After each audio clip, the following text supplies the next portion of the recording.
The question is there rebirth? If it's there, what is the basis for one being to go from one birth to another?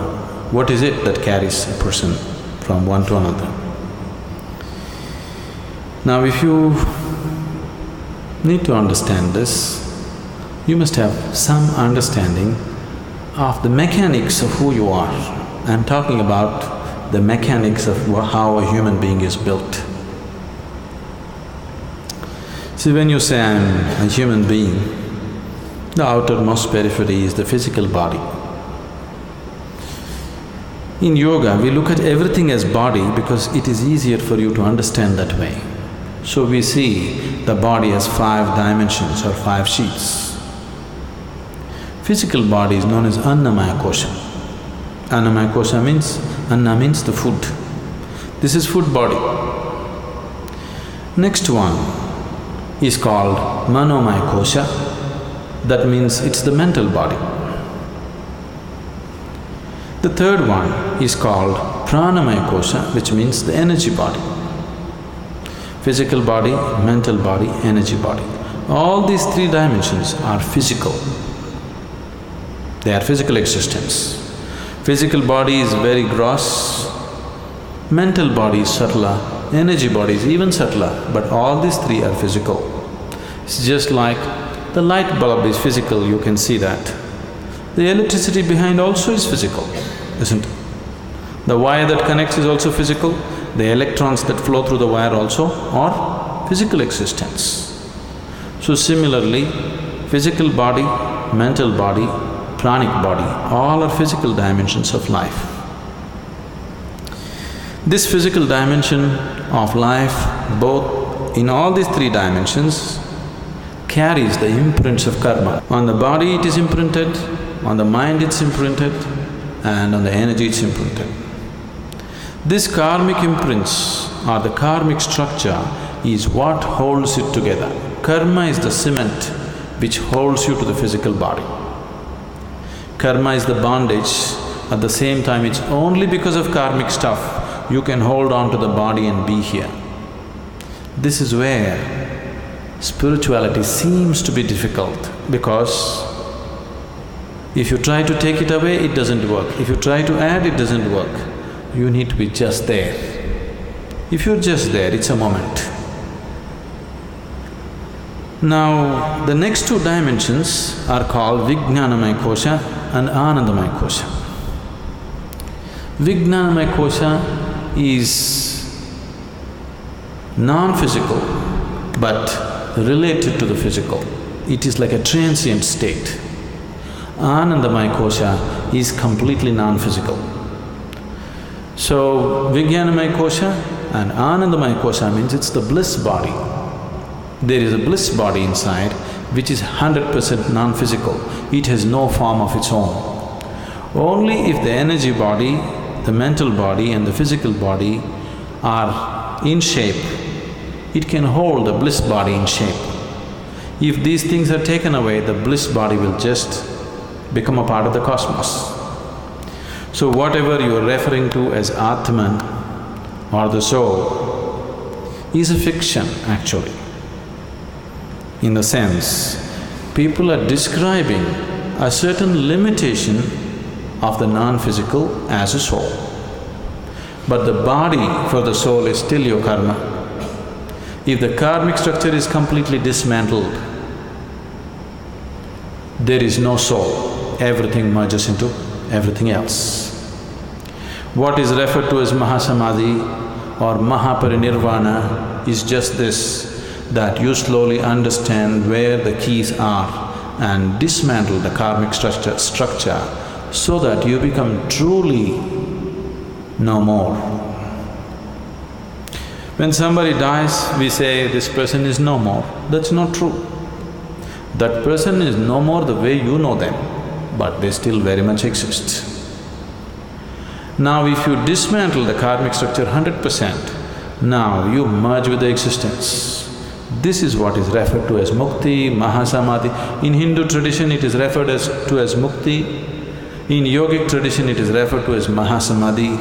In the Buddhist way it is called as mahaparinirvana. Generally in English we are saying liberation. Liberation means becoming free from the very process of life and birth and death. Liberation means becoming free from the basic structures of body and mind.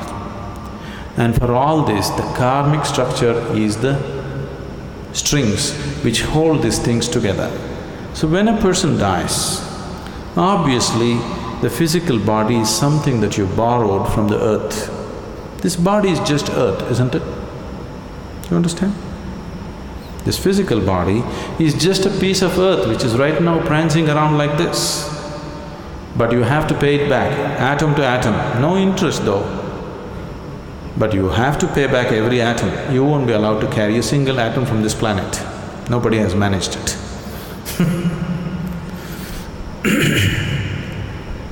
Physical body will fall apart.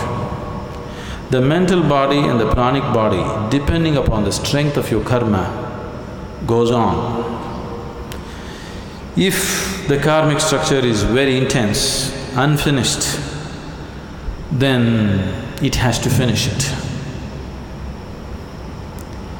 If the karma has become weak because it has run its course, then it very easily finds another body. If it has to find another body, the intensity of the structure should come down, it should become passive.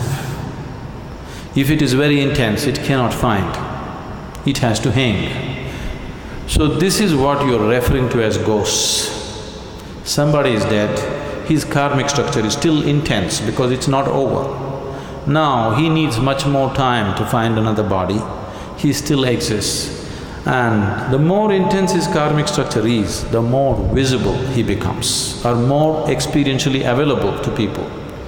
There are innumerable such beings all around you, if you whether you know it or you don't know it. But most of them you won't feel because their karma is dissipated. They're just waiting for more dissipation before they find another body. But if their karma is very intense, this is why they told you in the tradition, if somebody dies unnaturally, either by accident or suicide or some other way, they will become ghosts. It is not so, everybody becomes. It is just that they are more experienceable. They are more available to your experience because they have more intense karmic structures. So you people may experience them little more than other beings who die of old age. If one completely completes his allotted karma for that life, he will die just like that, without disease, without accident, without any injury. When one dies simply like that, that person may find another body within hours. This is why in this tradition always they said, if one completes his life and dies peacefully, it's the best way to die because he need not hang around. Immediately it goes on. Now when you walk the spiritual path, the ultimate goal for every spiritual seeker is, he wants to break this whole process. Or otherwise, to use an analogy, we can say, what you call as my soul right now is like a bubble. The outer periphery of the bubble is your karmic structure. Inside, there is air. Suppose you blow the bubble, you burst the bubble. Where is the air? Where is your air? There is no such thing as your air, it's become part of everything. So what you call as soul is fictitious because there is no such thing as your soul and my soul and somebody else's soul. Right now, this unboundedness is contained in the limited karmic structure, so it makes you believe as if this is a separate entity. If you take away the keys which hold the karmic structure, then it just collapses. So, this afterlife, next birth, don't believe all this nonsense. But right now if you sit here and just close your eyes, you can clearly see more than this body you are, isn't it?